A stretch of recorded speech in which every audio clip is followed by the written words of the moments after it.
Muslimin dan muslimat, jamaah Masjid Ad-Da'wah yang dirahmati Allah Subhanahu wa taala, alhamdulillah pada kesempatan malam hari ini kita dipertemukan di tempat yang kita cintai. Semoga tempat ini menjadi saksi di hadapan Allah yang akan memberatkan timbangan kebaikan kita. Salawat dan salam semoga dilimpahkan kepada kekasih Allah dan kekasih kita, teladan dan penunjuk jalan hidup kita, baginda Nabi Muhammad sallallahu alaihi wasallam. Begitu juga kepada segenap keluarga, para sahabat dan seluruh pengikut beliau.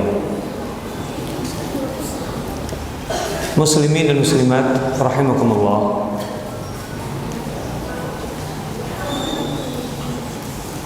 Siapa Salahuddin Al-Ayyubi? Salahuddin hidup di rentang masa tahun 400 tahun 530-an sampai 580-an Hijriah.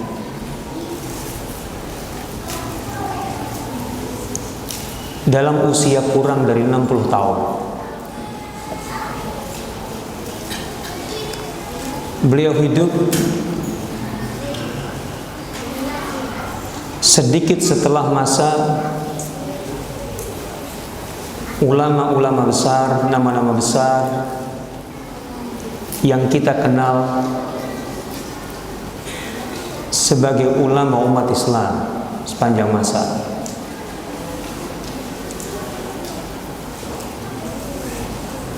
Ada nama Ibnu Qudamah Al-Maqdisi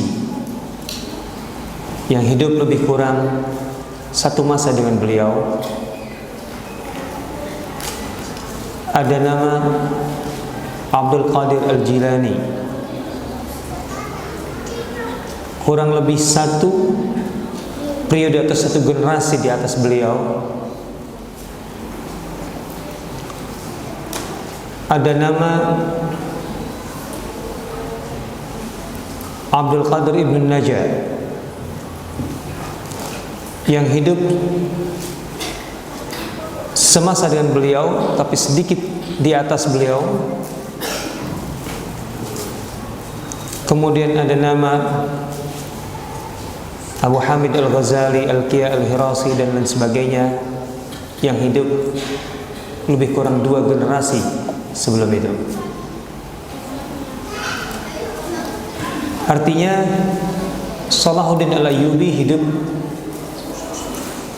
di masa atau semasa atau berdekatan dengan masa nama-nama besar yang harum sampai saat ini dalam sejarah kita. Tentu kalau itu merujuk kepada atau kita batasi kepada orang-orang yang hidup di sekitar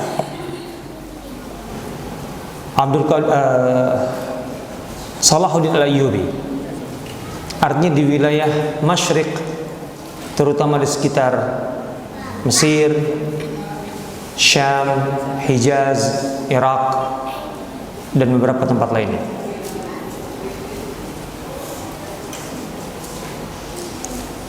Di masa yang sama, di belahan dunia lain ada nama-nama yang juga harum besar,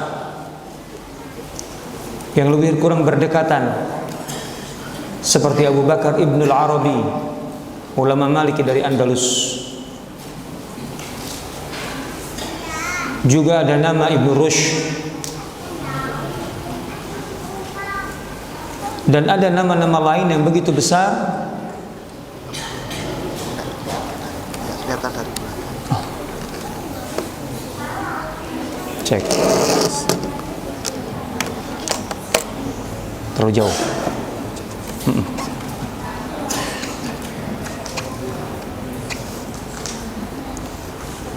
Berarti mejanya yang terlalu lebar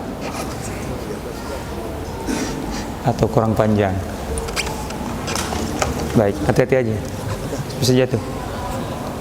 Cek 1, 2, 3. Dah.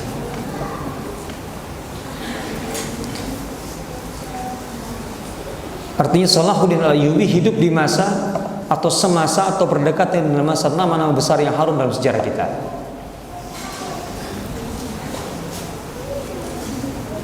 Salahuddin Al-Ayyubi sendiri lebih dikenal sebagai mujahid,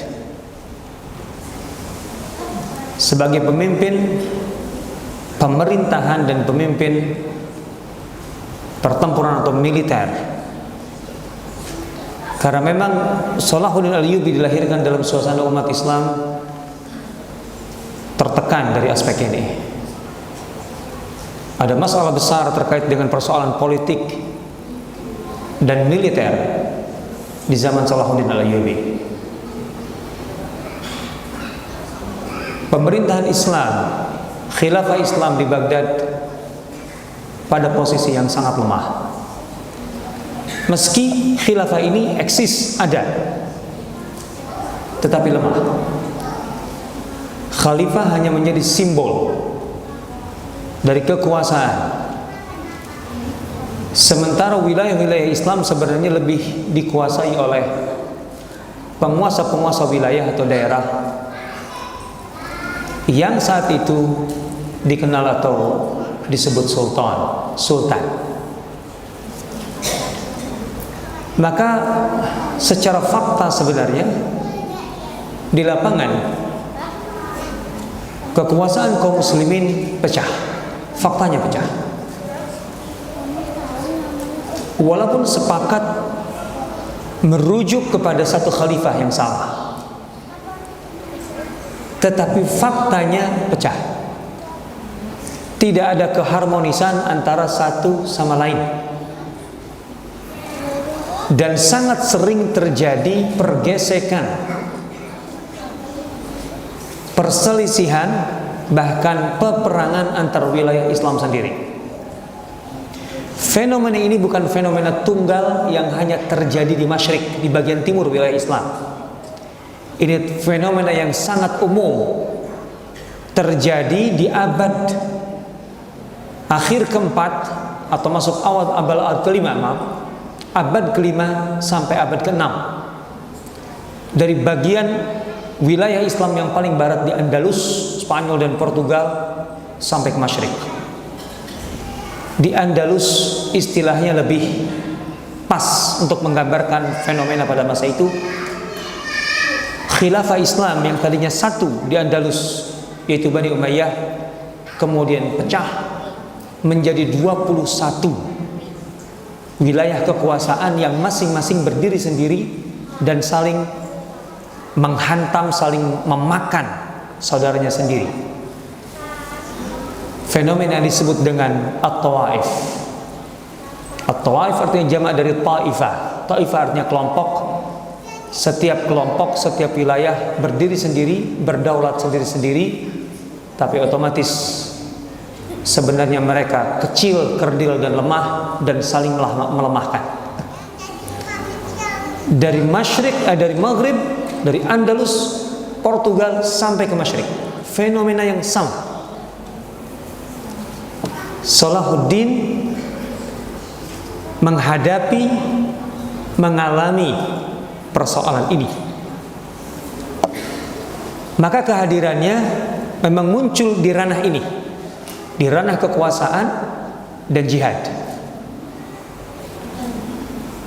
Tentu ketika kaum muslimin lemah, artinya internal kaum muslimin lemah, inilah yang menjadi faktor paling utama mengapa kemudian musuh-musuh Islam menjadi kuat.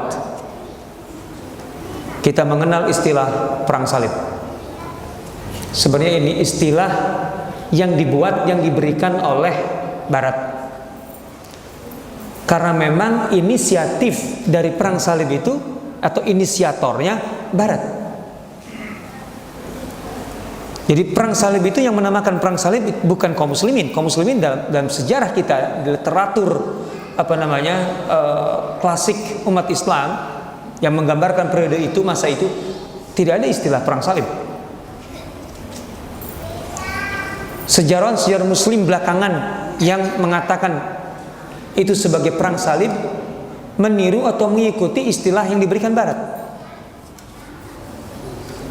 Mereka menyebutnya sebagai crusade. Pasukan perang salib mereka sebut crusaders. Cruz dari kata salib. Jadi memang istilah ini yang memberikan adalah orang-orang Barat. Sehingga dari sini kita tahu ketika ini lahir dari Barat, artinya memang perang salib itu yang menginisiasi. Perang salib adalah inisiatif Barat. Dia yang melancarkan serangan. Posisinya mereka yang menyerang, yang aktif menyerang, bukan kaum muslimin. Berarti kaum muslimin jadi sasaran pada saat itu. Perang salib ini masif sebenarnya. Kita hanya mengenal perang salib karena faktor Salahuddin Al-Ayyubi. Artinya kita lebih kenal sosok Salahuddin Al-Ayyubi ketimbang sejarah perang salib. Padahal perang salib itu dilancarkan oleh Eropa jauh lebih dulu daripada masa Salahuddin Al-Ayyubi. Masa Salahuddin itu udah periode ketiga dari perang salib kalau kita hitung dari apa yang dilakukan oleh Eropa. Itu pertama. Yang kedua, kita lebih mengenal perang salib itu di sekitar Syam. Padahal perang salib yang tadi saya katakan diinisiasi oleh Barat itu mulai dari Portugal, Spanyol sampai ke Asia Kecil, Asia Minor dan ke Syam. Jadi sepanjang wilayah itu perang salib itu tidak hanya di masa Salahuddin. Salahuddin itu bagian dari periode perang salib dan tidak hanya di Syam, di Andalus pun perang salib. Dan perang salib tidak berhenti di sini. Nanti ketika Baghdad runtuh dan representasi politik Islam atau kekuasaan Islam diwakili oleh Turki Utsmani, perang salib berlanjut beratus-ratus tahun di masa Turki Utsmani. Kenapa disebut perang salib? Inilah yang sebenarnya disebut perang agama dalam versi Barat. Karena komando utamanya adalah Roma. Komando utamanya adalah pusat keagamaan Katolik atau Eropa pada masa itu. Betul mereka ada perselisihan antara Katolik dengan Ortodoks.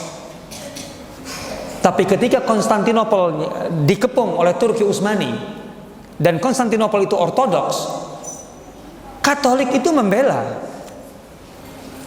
Yang mengumpulkan pasukan Eropa untuk mempertahankan Konstantinopel dari Turki Utsmani itu Katolik. Jadi ketika mereka berkepentingan untuk menghadapi kaum muslimin, mereka menyingkirkan perbedaan itu. Walaupun sejarahnya antara Katolik dengan Ortodoks beratus-ratus tahun berdarah-darah. Tapi ketika musuhnya umat Islam, jelas.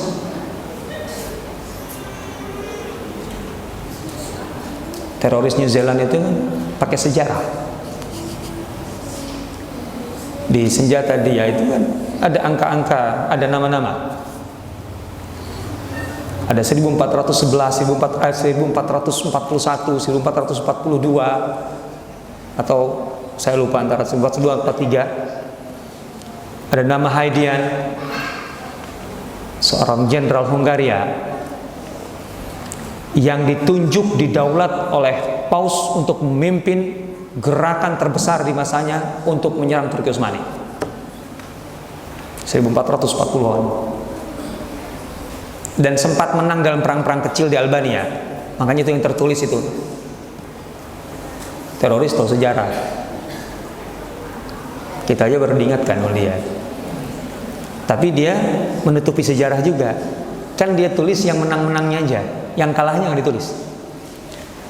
Karena kekuatan Eropa yang full itu, full kekuatan Eropa, Hungaria, Venesia waktu itu yang paling kuat di darat, Hungaria, kemudian Venesia di laut, kemudian Italia, Jerman, Prancis. Tahun 1444 habis dilibas. Tahun 1444 oleh Siapa namanya? Murad II, ayahnya Muhammad Al-Fatih. Itu yang membuat kemudian 9 tahun kemudian Muhammad Al-Fatih relatif lebih mudah menaklukkan Konstantinopel, karena kekuatan Eropa yang biasanya mengganggu itu sudah dihabisi ayahnya 9 tahun sebelumnya. Sayang kita ketika mengangkat Muhammad Al-Fatih melupakan muradnya, padahal itu nyambung, nggak bisa dipisahkan. Baik, kita kembali. Yang penting, kenapa disebut perang salib? Karena yang menjadi pusat komandonya adalah Paus Roma. Jadi dialah yang membangkitkan, dialah yang menyulut api peperangan itu, membangkitkan semangat semua orang Eropa untuk melawan kaum muslimin di semua wilayah Islam, dari Portugal, Spanyol, gitu ya, sampai ke Syam, ke Asia Minor dan Syam, dengan tentu saja memberikan justifikasi, memberikan legitimasi, memberikan penghargaan, penghormatan kepada siapapun pemimpin Eropa, dengan memberikan gelar-gelar keagamaan sampai sebagai manusia suci. Ferdinand dan Isabel yang membunuhi kaum muslimin dengan sangat-sangat sadis itu, inkuisisi. Kalau nggak percaya, ada museum inkuisisi di Cordoba. Kayak gimana itu penyiksaan kaum muslimin waktu itu. Itu kan diberi gelar manusia suci sebagai sign oleh Roma.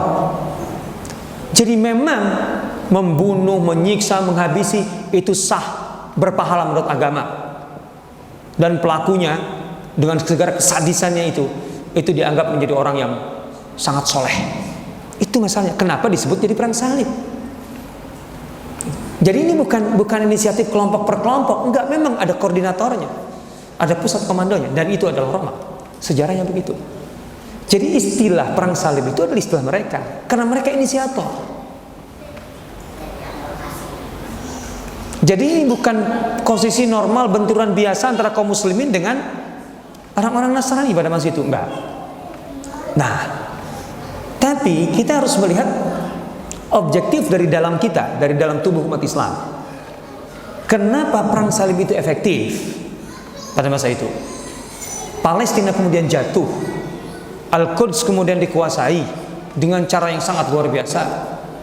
Dalam satu hari, Karen Armstrong sebagai sejarawan Barat mengakui, bukan dalam satu hari, dalam satu kali operasi bisa berjalan sekitar 7 hari, 40.000 kaum muslimin, dan bukan tentara, anak-anak, perempuan, orang tua dibantai tanpa ada belas kasihan.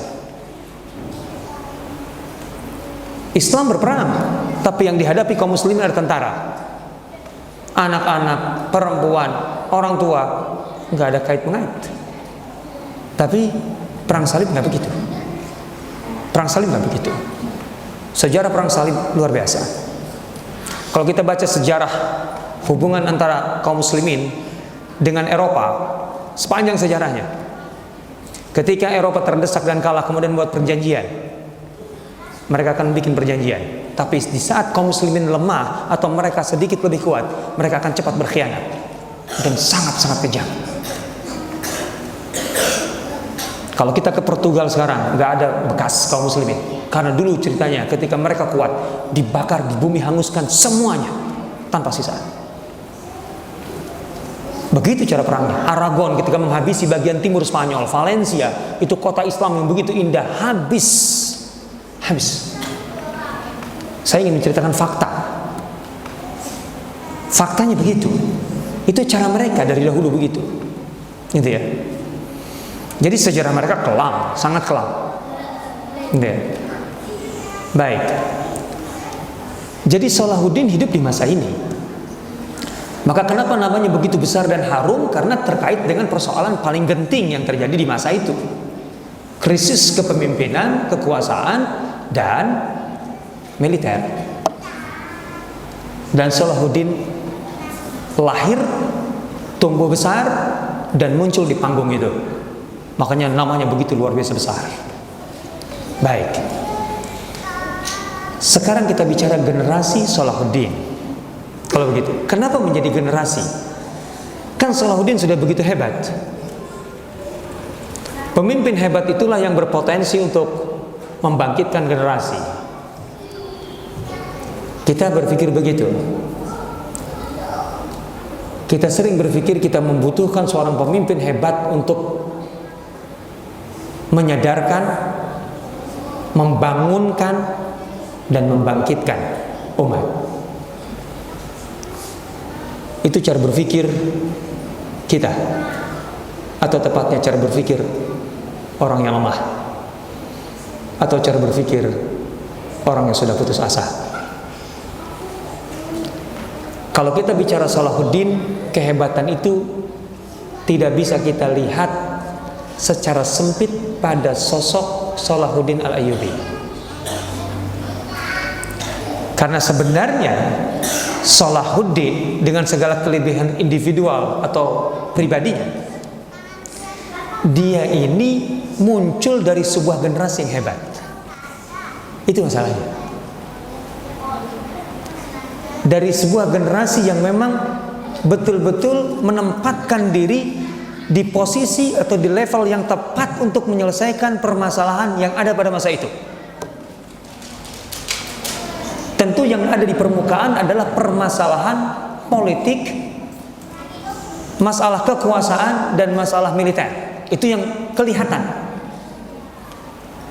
Tapi kalau kita lihat generasi Salahuddin, sebenarnya ada sebuah generasi yang secara integral, generasi yang bisa mengangkat level peradaban Islam di semua bidang, sehingga ketika sejarah mencatat aspek politik, kekuasaan, dan militer, sebenarnya itu karena lebih populer daripada bidang yang lain dan lebih enak ditulis. Karena secara bobot berita itu heboh. Kalau wartawan suka berita itu. Gaya wartawan kan gitu. Kalau nggak heboh itu susah jadi berita. Nilai hebohnya. Dalam dunia jurnalistik tentu yang hitam ya. Bad news is good news. Pokoknya kalau heboh, saya masih ingat dulu. Ketika berapa tahun yang lalu terlunta-lunta di Jakarta mau umroh karena persoalan maskapai. Sampai 4 hari nggak berangkat-berangkat, dan itu masif, banyak sekali. Laporkan ke media. Pertanyaan media apa? Ada demo nggak Pak? Kenapa emang harus demo? Ini jadi masalah 4 hari terlunta-lunta. Ya kalau nggak ada gitu kita susah meliputnya. Alah. Sebenarnya tentu ada keterbatasan view, sudut yang diambil untuk mengangkat peristiwa, sehingga yang muncul ke permukaan adalah hanya masalah militer, masalah kekuasaan, dan tentu sosok yang paling harum di situ adalah di masa itu adalah Salahuddin Al-Ayyubi.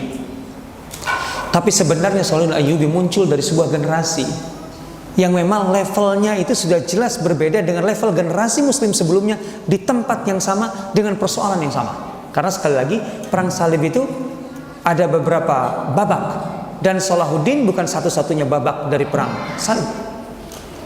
Ada beberapa periode. Ada 2 periode sebelum Salahuddin Ayyubi, sehingga sebenarnya ada generasi yang hidup sebelum Salahuddin dengan persoalan yang sama, dengan kondisi yang sama, itu kemudian berbeda level dengan generasi Salahuddin Ayyubi. Generasi Salahuddin Ayyubi adalah generasi yang sudah naik levelnya. Ini yang menarik, karena yang naik level itu, yang muncul itu bukan sekedar seorang Salahuddin Ayyubi, tapi yang muncul sebenarnya adalah generasi Salahuddin Ayyubi. Ini sisi yang paling inspiratif dari penggalan sejarah ini. Yang kita butuhkan sebenarnya adalah sebuah kesadaran kolektif terhadap permasalahan, dan kesadaran kolektif untuk meningkatkan kualitas di level tertentu untuk menyelesaikan masalah ini. Kita tidak hanya cukup bergantung kepada kelahiran atau kemunculan seorang pemimpin baru di 2019. Ini contoh lah supaya mudah aja. Atau 2024, terserahlah. Bukan. Persoalan umat Islam itu tidak bisa diselesaikan dengan hanya muncul seorang pemimpin, tetapi kesiapan dari sebuah generasi. Nah, generasi Salahuddin ini yang menarik di sini. Jadi kalau begitu kita harus memposisikan Salahuddin Al-Ayyubi sebagai apa? Sebagai juru bicara dari sebuah generasi. Generasi itu memang sedang begitu dinamis, bergerak, menyelesaikan permasalahan. Tentu saja harus ada perwakilan dari generasi itu. Siapa yang menjadi juru bicaranya? Salahuddin Al-Ayyubi. Maka semua kamera, kalau bahasa kita sekarang, mengarah ke Salahuddin Al-Ayyubi. Semuanya mencatat Salahuddin Al-Ayyubi. Padahal generasinya yang luar biasa.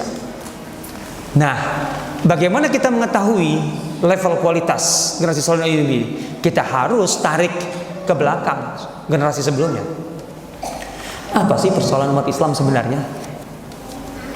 Yang kemudian memunculkan ketika permasalahan itu diselesaikan hero, pahlawan sebesar Salahuddin Al-Ayyubi yang harum mendunia, bukan hanya di umat Islam. Orang Barat sampai sekarang pun sulit untuk kemudian melupakan nama Salahuddin itu, dan sulit untuk memberikan gambaran yang buruk tentang Salahuddin. Paling ya memberikan bumbu-bumbu dalam ceritanya bahwa Salahuddin punya affair, romantis gitu kan, gaya Hollywood lah. Paling itu, dan itu tentu tidak mendasar, tidak benar. Dia hanya ingin menggambarkan Salahuddin kepada kita sebagai sosok pemimpin militer. Salahuddin itu sebelum menjadi sosok pemimpin militer, dia itu santri, kalau bahasa kita.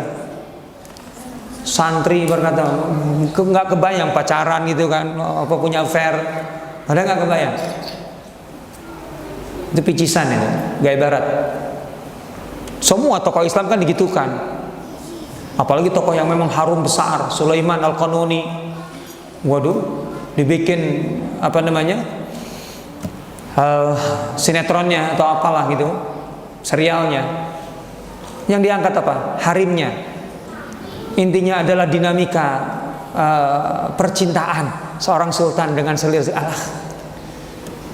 Luar biasa itu. Padahal Eropa pada masa itu intinya ampun-ampunan di hadapan Sulaiman Al-Qanuni, nggak sanggup melawan. Itu aja intinya sebenarnya. Allah kau lihat. Generasi sebelum Salahuddin adalah generasi yang pertama tidak menyadari permasalahan yang sedang dialaminya, bahwa kualitas umat Islam itu sudah begitu jeblok menurun, artinya mengalami degradasi, tanpa mereka mampu, bukan sekedar mampu, berpikir untuk mengerem degradasi ini, penurunan ini. Mereka tidak sanggup. Bukan tidak sanggup dalam arti dia tahu masalahnya apa kemudian tidak sanggup mengeremnya, tapi tidak menyadari permasalahannya apa. Ini yang paling berbahaya. Kita jangan kemudian melihat, tapi kan di masa itu ada nama-nama besar, Al-Khatib Al-Baghdadi tahun 450, kemudian ada nama Syekh Al-Mawardi, ada nama Abdul Ma'ali Al-Juwaini, Imam Al-Haramain. Ini persoalan umat. Umat ini dari waktu ke waktu tidak pernah kehilangan tokoh-tokoh besar, orang-orang hebat secara pribadi. Nggak pernah. Selalu dari waktu ke waktu, bisa jadi jumlah berkurang, tapi selalu ada orang-orang hebat sepanjang masa Islam. Tapi kita tidak sedang berbicara ada orang hebat atau tidak, tapi kita bicara tentang keseluruhan persoalan umat, yang itu tidak bisa ditanggung oleh satu dua orang, tetapi ini adalah hasil dari tanggungan bersama, dari wujud atau tidak adanya, atau ada atau tidak adanya kesadaran kolektif dan tanggung jawab kolektif terhadap persoalan umat. Ini masalahnya. Jadi secara kualitas umat itu gitu. Semua aset yang dimiliki umat, bisa kurang lebih bisa dikatakan itu tidak membangun atau tidak berhasil untuk menopang kebesaran umat. Justru bahkan sampai aset-aset paling fundamental, contohnya pemikiran, yang itu sangat kaya, jadi menjadi bagian dari unsur pelemah, melemahkan. Contohnya madrasah-madrasah fikih, madhab-madhab yang ada, ini aset umat dari awal. Lahirnya madhab-madhab fikih pada abad kedua, kemudian sampai abad ketiga Hijriah, itu masa lahirnya madhab-madhab fikih. Dari abad kedua tahun 100-an sampai tahun 200-an, itu masih terus lahir. Dan bukan 4 seperti yang kita tahu sekarang. Jadi pada masa itu sebelum populernya mazhab Hanafi contohnya, atau semasa dengan mazhab Hanafi, sudah ada mazhab Al-Auza'i. Mazhab Al-Auza'i bahkan lebih populer daripada mazhab Maliki awalnya, terutama di Afrika Utara dan Andalus. Sampai kemudian mazhab Maliki lebih populer. Bersama Imam Malik ada mazhab Laits bin Sa'ad di Mesir, terkenal. Belum lagi ada mazhab Ishaq bin Ruhawai, ada mazhab Sufyan al-Thawri, ada mazhab Abu Thawr, ada mazhab lain-lain. Kemudian mazhab Syafi'i, kemudian mazhab Hambali, kemudian mazhab At-Tabari. Abad kedua, abad tiga, ini abad kemunculan mazhab itu. Ini aset yang sangat mahal. Karena kelahiran mazhab itu untuk menyelesaikan permasalahan fundamental di tengah umat Islam. Apa itu? Bagaimana menyelesaikan persoalan-persoalan terbarukan. Kalau bahasa kita persoalan kontemporer yang terus berkembang dari semua aspek. Wilayah Islam meluas kemana-mana, bidang yang kemudian disentuh umat Islam semakin luas, persinggungan umat Islam dengan berbagai kelompok masyarakat, dengan orang-orang non muslim yang sudah punya pemikiran tersendiri, struktur nilai sendiri, dan seterusnya. Permasalahan terus terbarukan. Sementara sumber hukum tetap Al-Quran dan Sunnah. Dan tentu artinya terbatas. Kenapa terbatas? Karena kan ayat Al-Quran gak nambah. Masa tanzil sudah selesai. Artinya Al-Quran tidak akan turun lagi untuk menyelesaikan masalah yang baru muncul sebagaimana di zaman Rasulullah. Udah. Begitu juga sunnah. Ya Rasulnya meninggal selesai juga, kan itu. Kan gara-gara ini muncullah Mu'tazilah. Mu'tazilah itu lahir dari kegamangan menghadapi keterbatasan sumber hukum Al-Quran dan Sunnah dengan persoalan yang terus bertambah terbarukan. Bagaimana ini menjembatannya? Maka Mu'tazilah intinya apa? Gini saja, dalil kita ambil, tapi harus kita timbang dengan akal kita untuk menyelesaikan masalah baru. Kalau tidak masuk akal, dalil Al-Quran atau Sunnah kita kalahkan. Akal lebih kita terima. Maka akal lebih unggul daripada nas, dalil Al-Quran dan Sunnah. Itu Mu'tazilah. Ini problem besar. Karena iman yang benar dari seorang muslim tentu akan menempatkan sumber dari Allah dan Rasulnya, Al-Quran dan Sunnah, lebih tinggi daripada akal. Tapi bagaimana operasionalnya, bagaimana implementasinya? Disinilah kelahiran madhab itu menjadi sangat relevan. Madhab itu lahir untuk menyelesaikan permasalahan-permasalahan di semua bidang. Semua bidang. Bidang hukum, bidang sains, bidang keluarga, semua bidang yang terbarukan. Bagaimana menjembatani antara nas yang terbatas dengan ijtihad supaya melahirkan kesimpulan hukum baru. Maka ini madhab di sini, madhab ini. Madhab adalah sebuah metode, sebuah pendekatan untuk menyelesaikan masalah-masalah ini.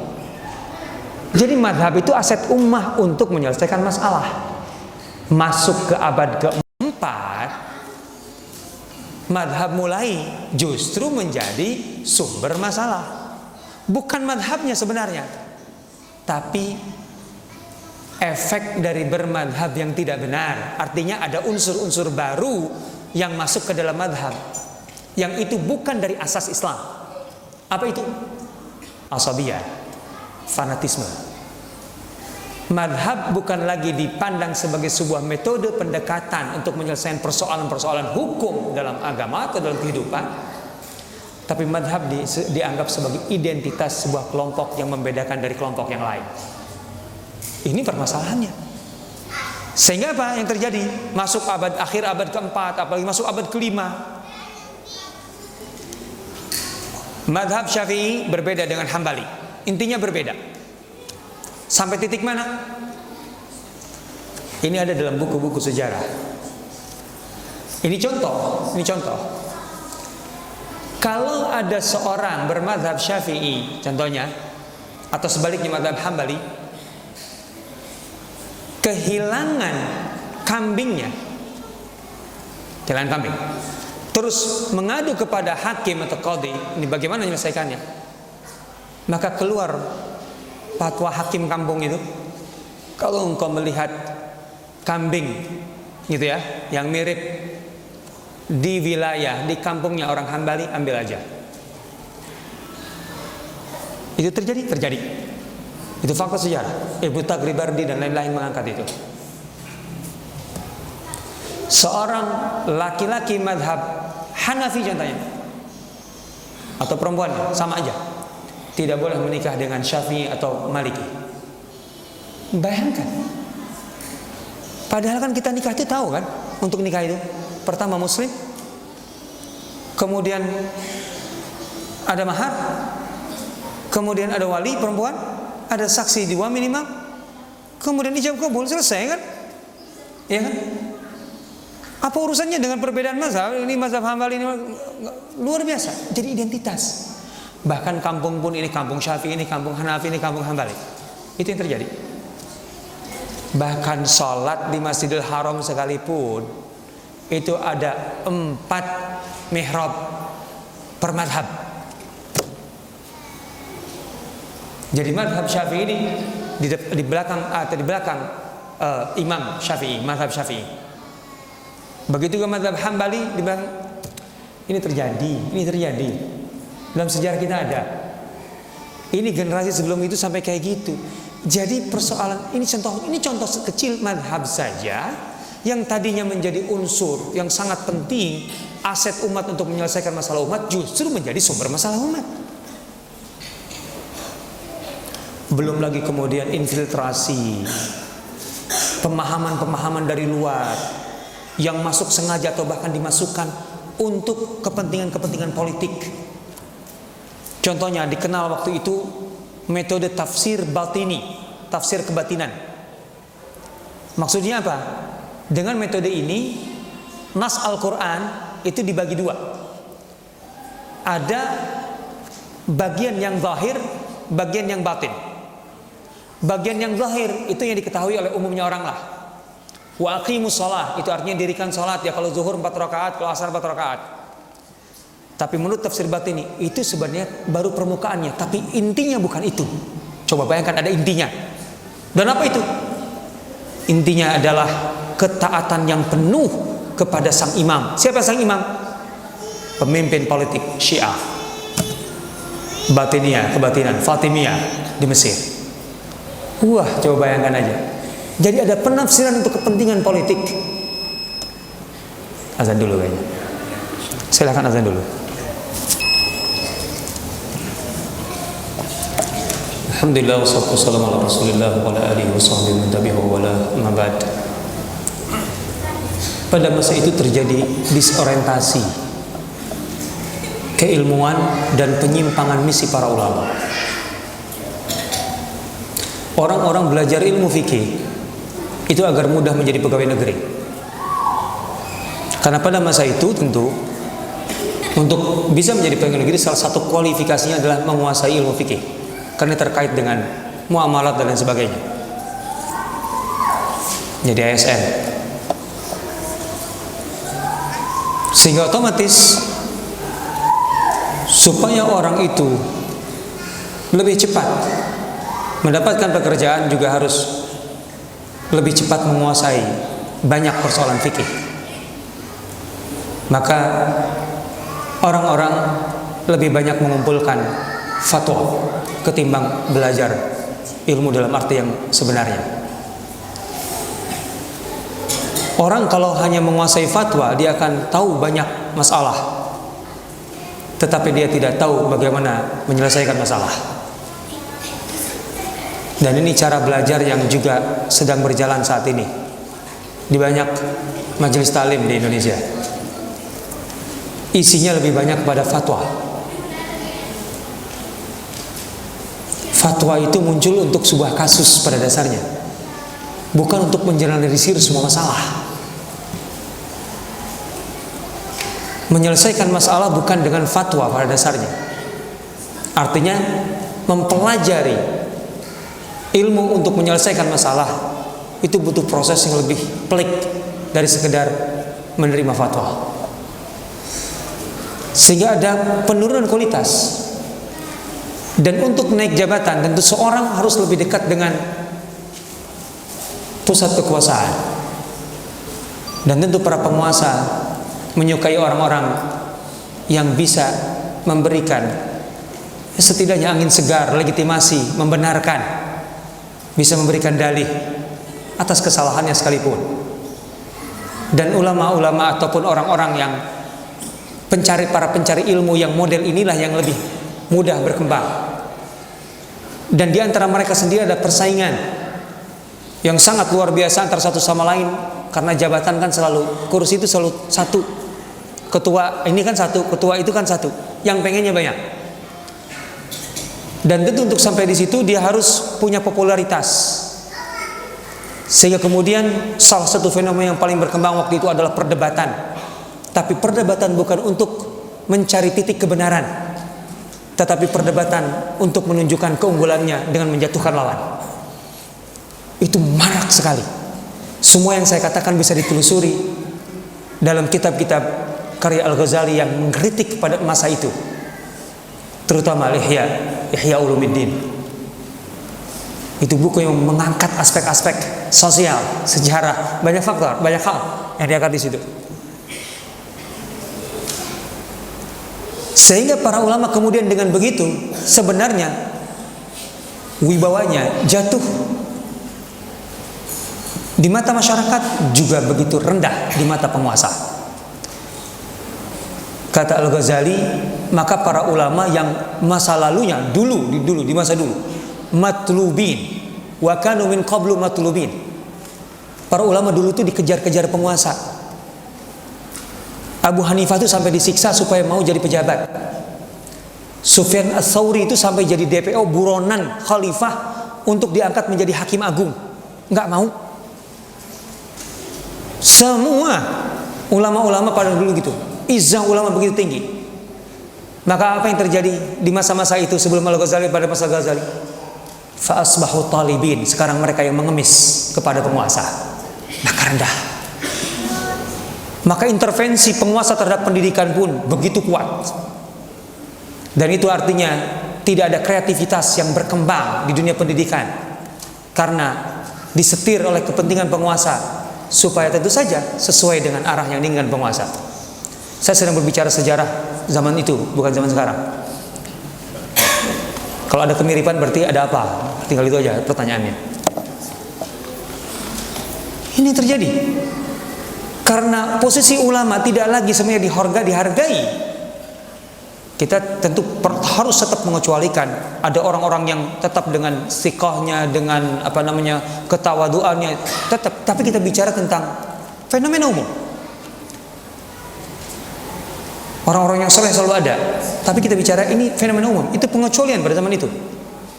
Karena wibawa ulama rendah, maka kerugian bagi para penguasa, tidak ada yang menasehati mereka dengan tulus. Dan itu kerugian terbesar bagi penguasa. Ketika penguasa tidak ada, atau ketika penguasa itu tidak memiliki kekuatan tertinggi atau lebih tinggi darinya, yaitu kekuatan ulama yang tulus menasihatinya, menyalahkannya kalau salah, mengkritiknya, maka kemudian para penguasa itu tidak bisa membuat kebijakan yang benar dan tepat. Maka kebijakan ekonomi, berbagai kebijakan itu mencerminkan keamburadulan dari semuanya. Maka terjadilah kesenjangan antara kaya dan miskin, antara elit dengan rakyat, luar biasa, gapnya terlalu besar.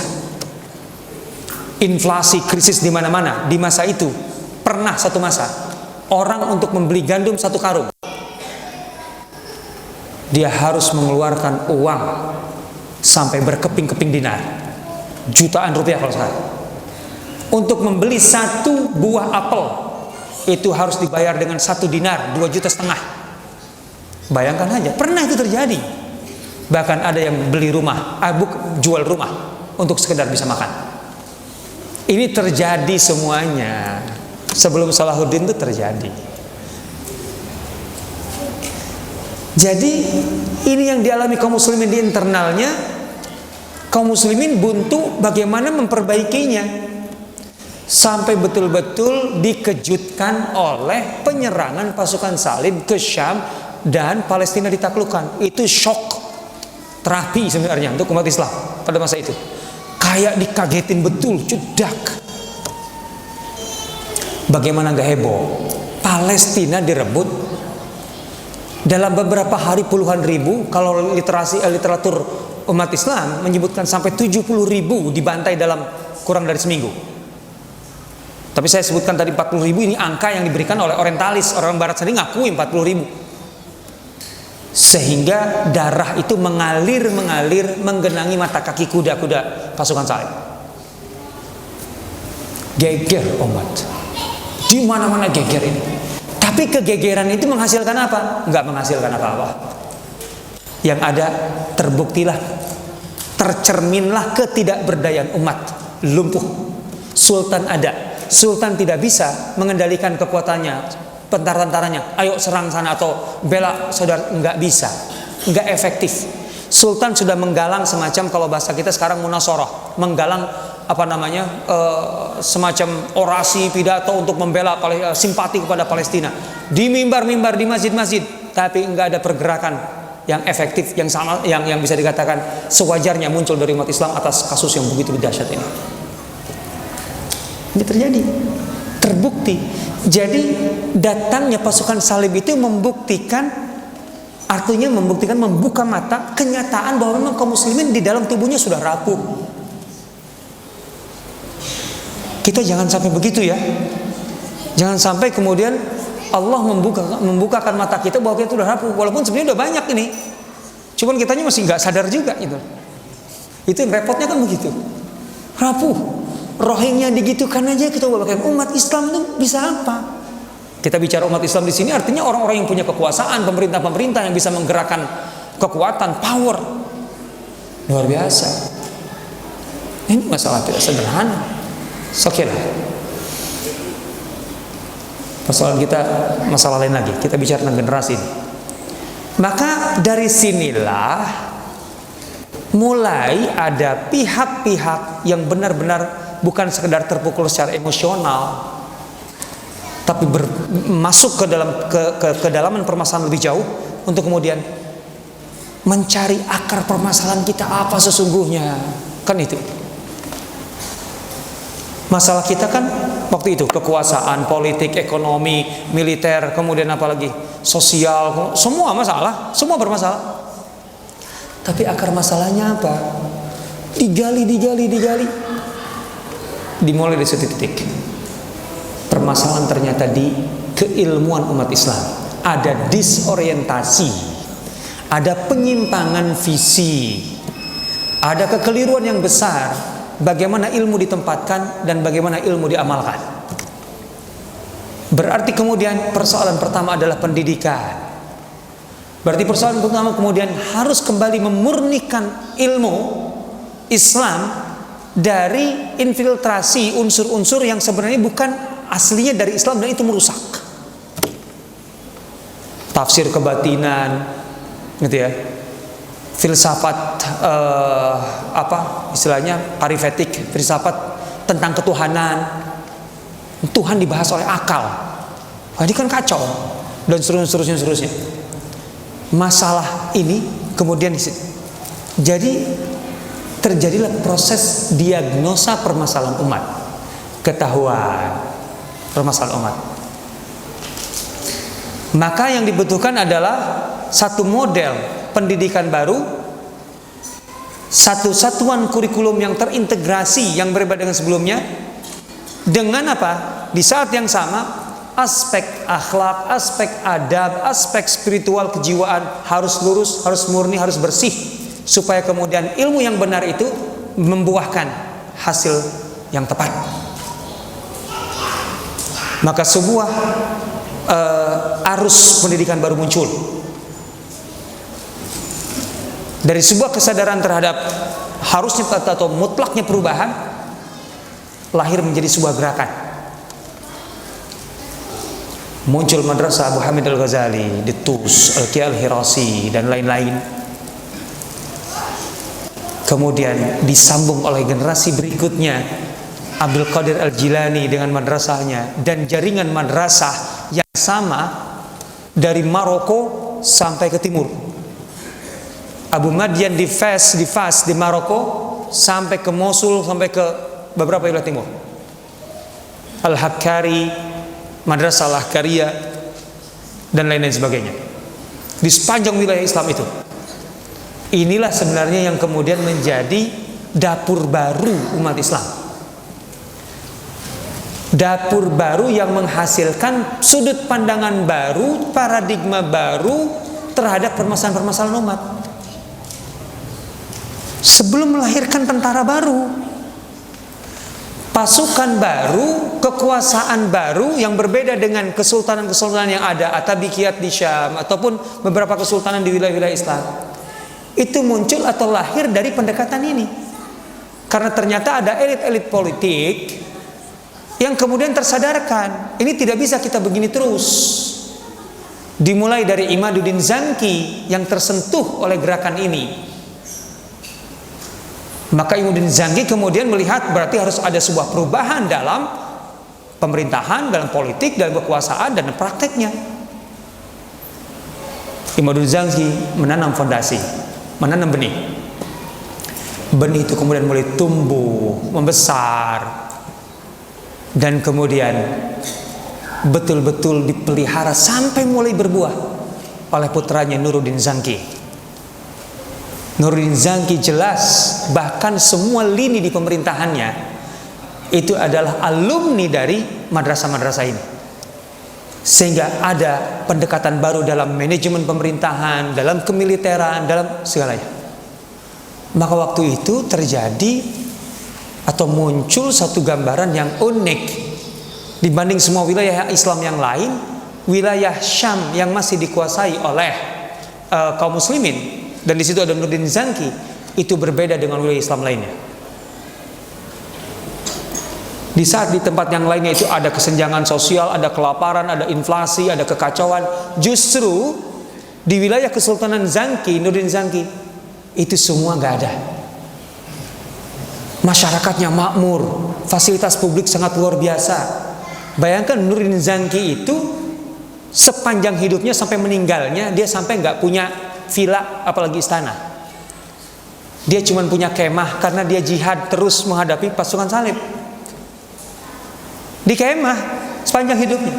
Tapi rakyatnya, artinya gini, sibuk dengan perang, tapi rakyatnya bisa dimakmurkan. Nah ini dia. Jadi ini bukan hanya fenomena kebangkitan politik dan kekuatan militer semata-mata, enggak. Di wilayah Kesultanan Nuruddin Zanki, tamu-tamu asing, musafir dari luar negeri datang, maksudnya luar negerinya datang masuk, itu dijamu dengan fasilitas guest house kelas hotel, makan gratis sepanjang dia berada di situ, kendaraan dipelihara sampai ketika dia mau pakai lagi itu udah segar. Artinya kalau bahasa kita ada bengkel gratis, tune up mau apa silahkan, nanti pas mau jalan sudah Glenn enak. Coba kan? Bahkan ada wakaf untuk hewan, termasuk untuk unta, kuda. Kalau orang musafir itu untanya kelelahan, tinggal masukin ke situ, dan ini tidak mau istirahat lama, mau melanjutkan perjalanan, tinggal tukar dengan yang baru. Jadi kalau mau ke Jakarta, sampai di Pekalongan, ganti tuh Avanzanya sama Innova, asik. Saya makanan kayak gitu. Nuruddin Zanki sampai kemudian membuat semacam, kalau bahasa kita, villa. Jadi di Syam itu ada wilayah tempat orang-orang yang berkecukupan, ya kalau bahasa kita, kalau di Jakarta puncak lah, kalau di sini mungkin Terawas atau apa, atau Batu. Biasa weekend atau gimana gitu, ngadem. Itu zaman itu juga ada. Padahal di perbatasan perang loh, tapi di dalamnya kayak gitu. Masalahnya kan orang-orang yang bisa menikmati fasilitas spesial itu kan adalah orang yang punya uang, kaya. Dia bisa bangun rumah kedua, ketiga kan itu. Tapi masyarakat yang miskinnya nggak bisa. Maka Nuruddin Zanki dengan anggaran negara membuat apa? Semacam villa besar agar orang-orang miskin itu juga bisa rehat, bisa istirahat di tempat yang asik itu dengan pemandangan yang indah itu. Gratis semuanya. Padahal anggaran lagi kesedot untuk perang.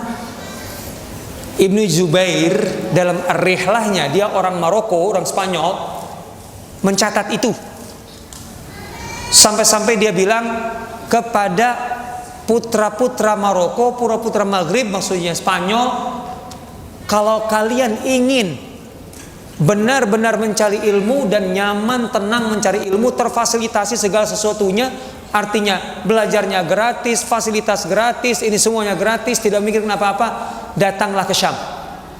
Padahal di Syam lagi perang salib sebenarnya, di perbatasannya perang salib, tapi di wilayah yang dikuasai Nurdin Zanki kalian bisa mendapatkan segalanya.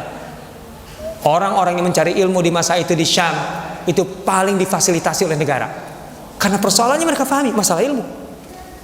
Luar biasa. Ibnu Jubair mencatat dalam rihlahnya, kitabnya. Jadi fakta ini terangkat semua. Jelas ini ada perubahan. Maka kemudian jangan tanya untuk perang. Kalau untuk perang, benteng dibangun, tentara gajinya besar, kemudian peralatan perang dibuat dan seterusnya. Nah, Nurdin Zanki inilah yang menjadi mentor, murabi pendidiknya Salahuddin Al-Ayyubi. Salahuddin Al-Ayyubi itu imigran ke Syam itu. Dia dari Takrit, dari Irak. Ada kekacauan, ayahnya waktu itu wali kota kurang lebih di Takrit.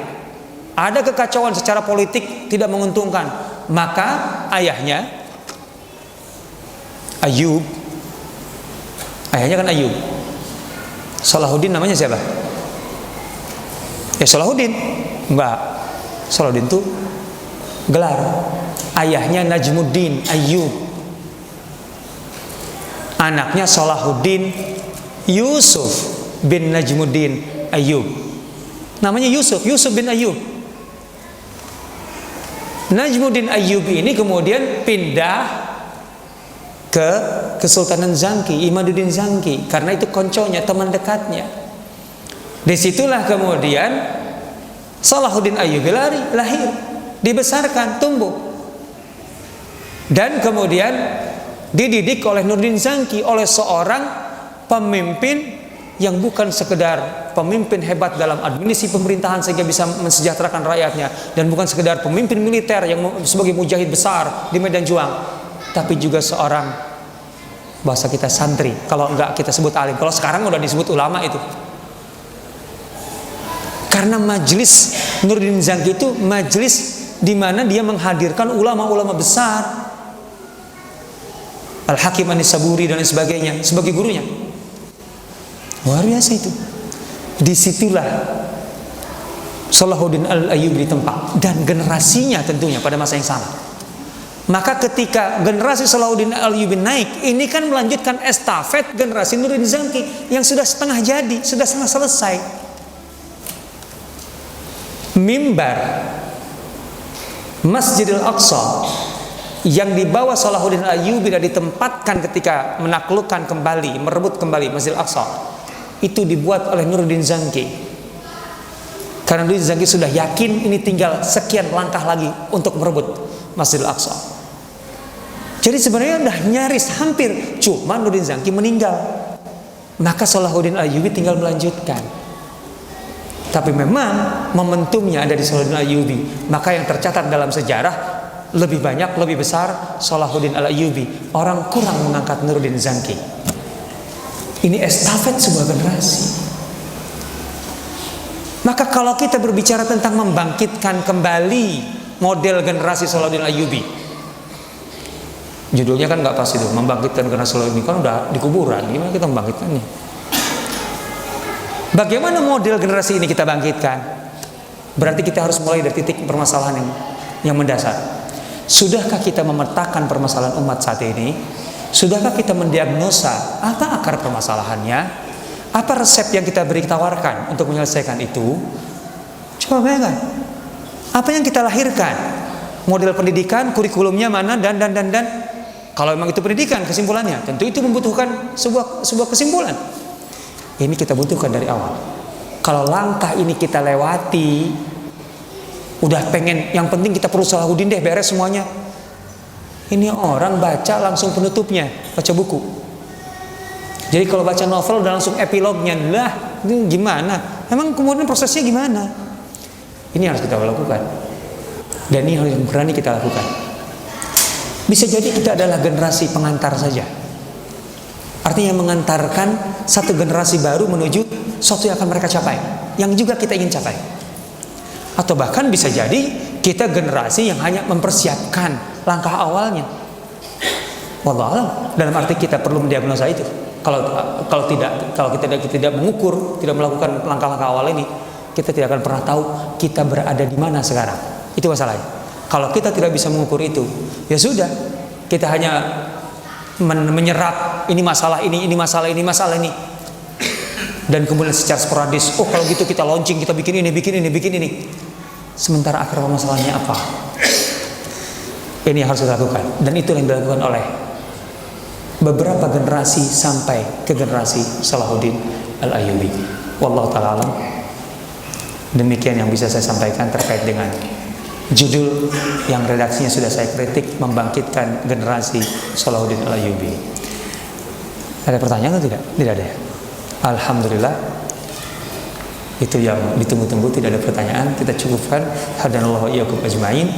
Yang penting sudah diserap semua, tinggal dijalankan aja lah. Dimulai dari Masjid Ad-Da'wah.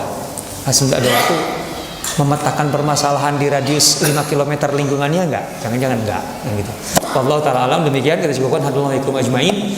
Allah manfa'na bima 'allamtana fazidna ilman tanfa'una wa bizidna ilman warzuqna fahma. Subhanakallahumma bihamdika asyhadu an la ilaha illa anta astaghfiruka wa atubu ilaik. Wassalamualaikum warahmatullahi wabarakatuh.